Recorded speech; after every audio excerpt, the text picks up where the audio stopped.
IPL 2024 का match number 35 Delhi Capitals और Sunrisers Hyderabad के बीच खेला जाएगा।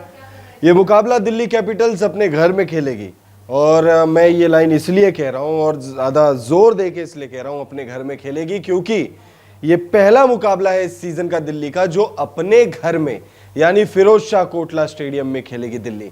इससे पहले दिल्ली ने जो अपने होम गेम खेले हैं इस सीजन वो वाइजैग में खेले थे, विशाखापट्टनम में, और पहला मुकाबला अपने घर में खेलने जा रही है। अब दिल्ली कैपिटल्स अपने घर में आ रही है तो जाहिर सी बात है भाई इस मुकाबले को जीतना चाहेगी।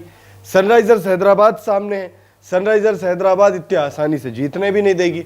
और ऐसा नहीं है कि सनराइजर्स हैदराबाद की टीम इतनी ज्यादा मजबूत है कि दिल्ली कैपिटल्स वाले उसे हरा नहीं सकते, क्योंकि कुछ ताकत दिल्ली के पास है, कुछ कमजोरियां हैं दिल्ली की, तो वहीं सनराइजर्स हैदराबाद का भी वही हाल है। हमने देखा इस सीजन सनराइजर्स हैदराबाद को मैच जीतते जीतते हार जा रही है, और कभी कभी तो दो मुकाबले ऐसे भी देखे हमने जिसमें 277 और 287 लगा दिए।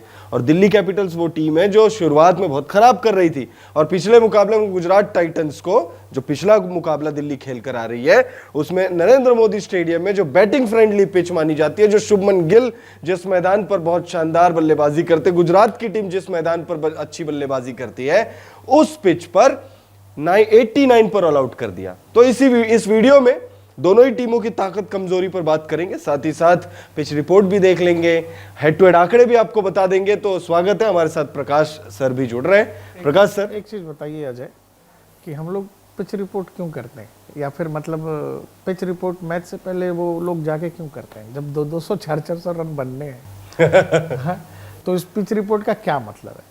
जब 300 रन T20 मैच में एक इनिंग में मान लो ऑलमोस्ट 300 रन, ऑलमोस्ट तो बनी गए, 12 रन रह गए और लगभग 500-550 रन अगर एक मैच में बन रहा है, तो पिच की रिपोर्ट क्यों कर रहे हो? बता दो कि नहीं। लेकिन देखिए, हम अगर आप ग्लोबल भारत टीवी को फॉलो कर रहे हैं, नहीं मतलब मैं वो जो मैच से पहले दिखाते हैं ना कि पिच रिपोर्ट करते हैं, आकाश चोपड़ा भी लेकर आ जाते हैं, घास है नहीं है, सूखा हुआ है, इसका क्या मतलब है? इसका वही मतलब है कि भाई जैसे मौसम विभाग जानकारी जारी करती है, बॉलर्स के लिए ये जगह मरुस्थल है, रेगिस्तान है, किसी बारिश की उम्मीद ना करें, किसी विकेट की उम्मीद ना करें, और आइए और अपने करियर का वर्स्ट करके जाइए। बेस्ट उस विकेट पे कहां से करोगे जहां बॉलर 20 ओवर में ट्रेविस हेड 280-90 तक पहुंचा दे रहा है। 12 ओवर से पहले ट्रेविस हेड आउट भी होकर चले गए और शतक भी बनाकर चले गए। पिच रिपोर्ट से मैं बहुत सहमत नहीं हूं, मतलब वो जो मैच से पहले होता है। हालांकि देखिए, हम तो लगातार आपको जो पिच रिपोर्ट बता रहे हैं, अगर वो 288 वाला भी मैच अगर आप देखोगे, उससे पहले पिच रिपोर्ट में हमने बताया था आपको कि भाई बैटिंग फ्रेंडली पिच है। खैर, अभी इस मैच पर आ जाते, 35वां मैच है ये, 34 मुकाबले अब हो चुके हैं और 35वां मैच है, और 35वें मैच और ये बैटिंग फ्रेंडली पिच है। फिर बता दें आपको, बैटिंग फ्रेंडली पिच है। फिरोज शाह कोटला स्टेडियम क्या है आईपीएल में? बॉलर्स के लिए 1-2 पिच है जो बॉलर्स के लिए है, तो और उसके लिए आप हमारे वीडियोस देखते रहिए। वो संतावना पुरस्कार है बॉलर्स के लिए। वो गलती से ये वाला मैच बॉलिंग पिच पे हो गया तो लॉटरी लगती है। जिस दिन अगर वो पिच मिल जाए बॉलर्स को तो लॉटरी लगे, बाकी तो प्रॉपर आईपीएल बैट्समैन गेम हो गया है, आपको पता है। तो और बिल्कुल देखिए, फिरोज शाह आप बात करोगे तो इस मैच में अजय मुझे लगता है कि पूरे आईपीएल के उसमें जो एक टीम जिससे हर टीम को घबराना चाहिए और उसके बारे में सोचना चाहिए, वो हैदराबाद है। वो बहुत डेडली क्रिकेट खेल रहे हैं, और जिस दिन अपने उसमें रह रहे हैं तो फिर किसी की सुन ही नहीं रहे।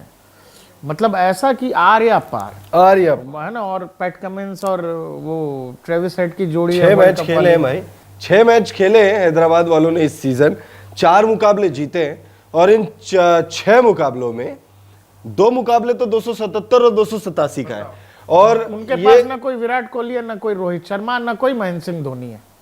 कर रहे ना, अच्छा कर रहे ना सब, और कलेक्टिव कर रहे हैं ना। तो पहले ताकत की बात कर लेते हैं, लेकिन उससे पहले आपको बता दें कि दिल्ली वालों के लिए यह मुकाबला जीतना बहुत ज्यादा जरूरी है। 7 में 3 मुकाबले जीते हैं दिल्ली वालों ने, यह 8वां गेम है। वहीं अगर हैदराबाद की बात करें तो बहुत स्ट्रांग पोजीशन में नजर आ रही है, 6 मुकाबले खेले हैं, सिर्फ ये 7वां मैच खेलेगी, 4 मुकाबले जीते हैं।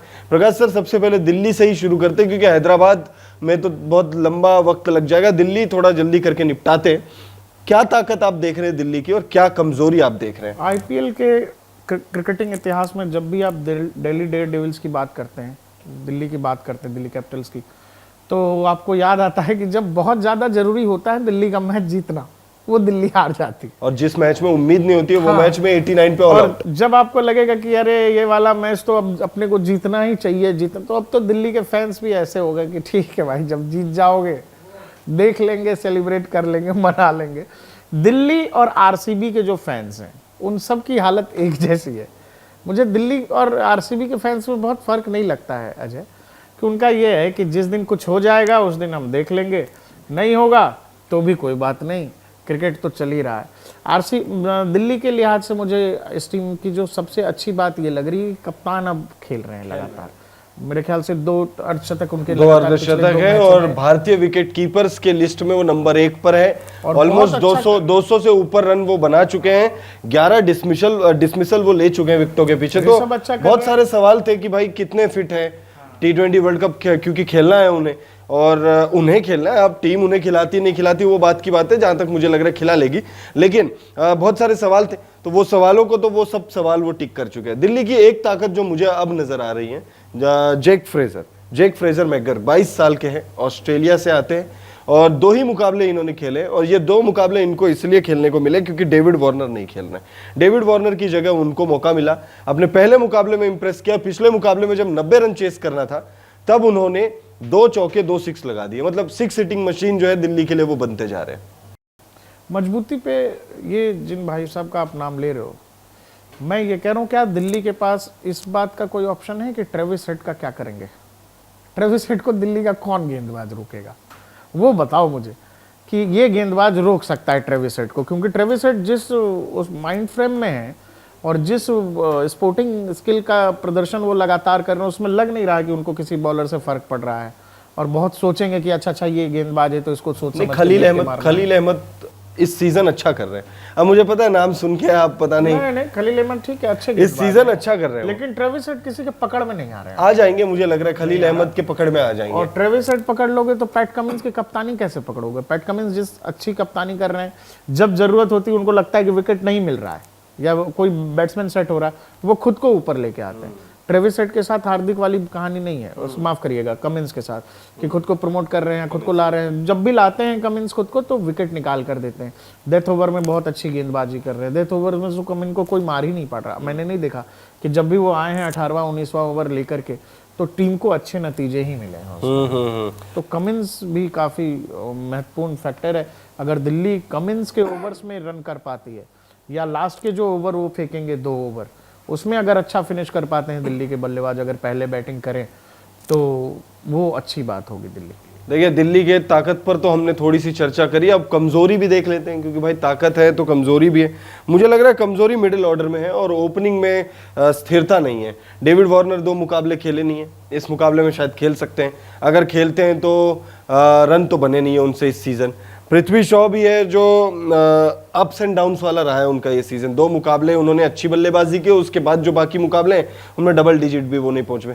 तो मुझे लग रहा है कि स्थिरता की कमी है ओपनिंग में। और मिडिल ऑर्डर में ऋषभ पंत के अलावा एक ट्रिस्टन स्टब्स का नाम लेना चाहूंगा जो अच्छी बल्लेबाजी कर रहे हैं, और इन 2 के अलावा एक अभिषेक पोरेल है जो थोड़ी बहुत इंप्रेसिव पारियां खेल रहे हैं। जब मौका मिला है तो थोड़ा बहुत रन वो बना रहे हैं, लेकिन वो भी बड़ी पारी नहीं खेल रहे। उनके अलावा रिलायबिलिटी नहीं है टीम में मिडिल ऑर्डर के लिहाज से। जैसे मैं देख रहा हूं तो अगर ऋषभ पंत के अलावा एक और इंडियन बैट्समैन जिसकी बात होनी चाहिए, पहले खूब हुआ करती थी, अब इधर से कुछ समय से नहीं हो रही है, वो उनके निजी कारणों की वजह से भी है, पृथ्वी शॉ की 2 इनिंग अच्छी लगी मुझे, लेकिन वो 30-40 तक जाके कहानी खत्म हो जा रही है, उसको बड़ा नहीं कर पा रहे। तो पृथ्वी को वो बड़ा करना पड़ेगा, क्योंकि हमने देखा है कि आईपीएल के सीजन में वो पहले भी कुछ ऐसी तरह की इनिंग खेलते हैं, 30, 40, 50, 60 होता है उसका, लेकिन गलत शॉट खेल के फिर आउट हो जाते हैं वो। तो पृथ्वी शॉ उनमें और रोहित शर्मा में बस एक डिफरेंस है, बाकी तो सब सेम ही है। वो रोहित शर्मा भी निडर होके खेलते हैं, पृथ्वी शॉ भी निडर होके खेलते हैं। रोहित शर्मा जो है अपने माइलस्टोन्स को नहीं देखते और ये भी नहीं देखते। पृथ्वी शॉ बस ये है कि भाई जब सेट हो जाते तो वो गलत शॉट खेलकर आउट होते हैं। रोहित शर्मा गलत शॉट खेलकर नहीं आउट होते, वो ज्यादा लालच में आ जाते तो आउट हो जाते हैं। तो बस एक ही डिफरेंस है। अब बात कर लेते हैं सनराइजर्स हैदराबाद की। सनराइजर्स हैदराबाद की बात करनी जरूरी है?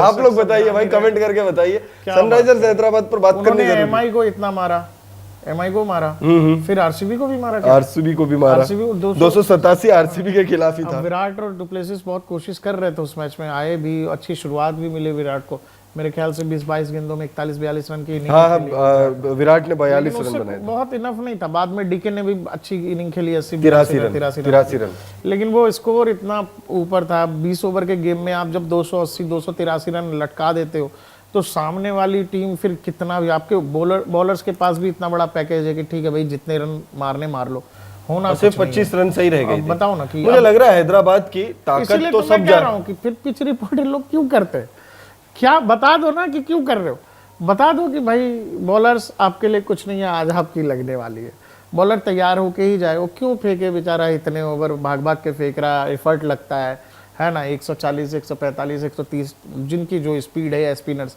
इतना एफर्ट डाल के बॉलर्स खा रहे हैं 20 ओवर के गेम में 280। लोकल मैच में ऐसे नहीं होते। जो हमारे नोएडा दिल्ली में जो लोग खेलते हैं रेगुलर, जो कॉर्पोरेट मैचेस होते हैं, उसमें इतने रन नहीं बनते जो इंटरनेशनल क्रिकेट, इंटरनेशनल ही लेवल है, इंटरनेशनल लेवल ही है ना। उसमें आईपीएल में प्लेयर्स आकर के 300-300 रन 20 ओवर में मार रहे हैं यार। और उससे पहले पिच रिपोर्ट भी होता है, और जो है 200 का T20 इंटरनेशनल, मैं आप लोगों को फिर याद दिला दूं, T20 इंटरनेशनल में T20s में नेपाल ने 314 रन बनाए हैं। उसके बाद जो सेकंड हाईएस्ट है वो सनराइजर्स हैदराबाद का है 287, थर्ड हाईएस्ट फिर उसके बाद 1-2 और स्कोर है, फिर उसके बाद 277 है, और फिर 277 के बाद 72 भी मारा है अपना। दिल्ली की टीम या कोई भी टीम जो जब भी उसको हैदराबाद सामने आएगी तो मुझे लगता है एक विषय पे बहुत गंभीरता से वो लोग सोचेंगे, ट्रेविस हेड, कि इसको कैसे खत्म करें। तो देखिए अपना हैदराबाद का बातों बातों में प्रकाश भाई ने बता दिया है कि अब क्या कहते हैं, अपना ट्रेविस हेड एक बड़ी समस्या, खूंखार हो रहे हैं, खूंखार हो रहे हैं एकदम, मतलब इंडिया भी मानव टाइप पिटाई कर रहे हैं। इंडिया भी पसंद है इन्हें, और इंडिया में खेलना भी पसंद है इन्हें। पहली गेंद से जैसे लग रहा है कि 19 नवंबर के बाद से भाई का वही चल रहा है कि वो उस माइंड फ्रेम से निकला ही नहीं, तो लगातार बिना रुके 41 बॉल में पिछले मैच में 102 बना लिए थे।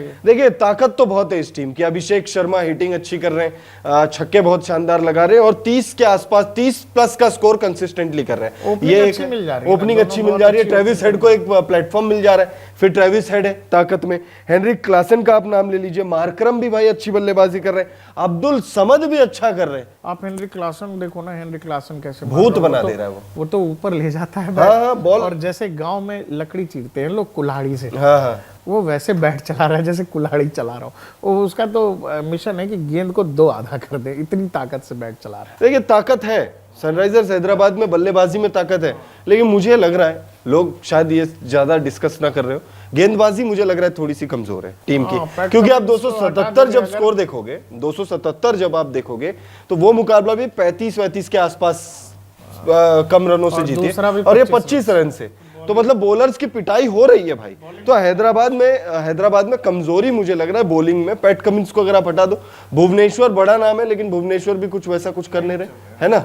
तो बॉलर्स थोड़ी से कमजोर आप कह सकते हो कि कड़ी है सनराइजर्स हैदराबाद की। वहीं दिल्ली कैपिटल्स की बात करें तो दिल्ली कैपिटल्स आप कह सकते हो इस सीजन सबसे अनऑर्थोडॉक्स, या ऑर्थोडॉक्स क्या वर्ड है वो एग्जैक्ट, ऑर्थोडॉक्स, क्योंकि एक मैच में दिल्ली ने 272 रन खा लिए कोलकाता के खिलाफ, और एक मैच में ना भुवनेश्वर दिल्ली में बहुत खेला है, तो उसको वो अच्छा कर सकता है। दिल्ली में बहुत खेले, यहाँ का पिच मेरे ख्याल से थोड़ा स्लो भी होता है, नीचे भी रहती है गेंद यहाँ कई बार, तो अगर उस तरह की पिच होगी तो यहाँ भुवनेश्वर के लिए बिल्कुल मौका है। और पहला मुकाबला है, यू नेवर नो कि पिच कैसा फेवर करेगी, लेकिन पिच रिपोर्ट वाली वीडियो आप जरूर देखिएगा, उसमें डिटेल में आपको पिच रिपोर्ट हमने बताई है। तो फिलहाल इस वीडियो को यहीं पे एंड करते हैं। आप लोग कमेंट करके बताइए, सनराइजर्स हैदराबाद और दिल्ली कैपिटल्स के बीच में मैच नंबर 35 शनिवार को दिल्ली के अरुण जेटली स्टेडियम में जो खेला जो है ना, उस मुकाबले में आपके हिसाब से कौन सी टीम बाजी मारेगी। एक तरफ सनराइजर्स हैदराबाद है जो बल्लेबाजी, शानदार बल्लेबाजी कर रही है इस सीजन, और एक तरफ दिल्ली कैपिटल्स है जो कब क्या कर दे वो खुद टीम को नहीं पता है। तो कमेंट करके अपनी जो राय है, अपना जवाब हमें जरूर लिखिएगा। धन्यवाद।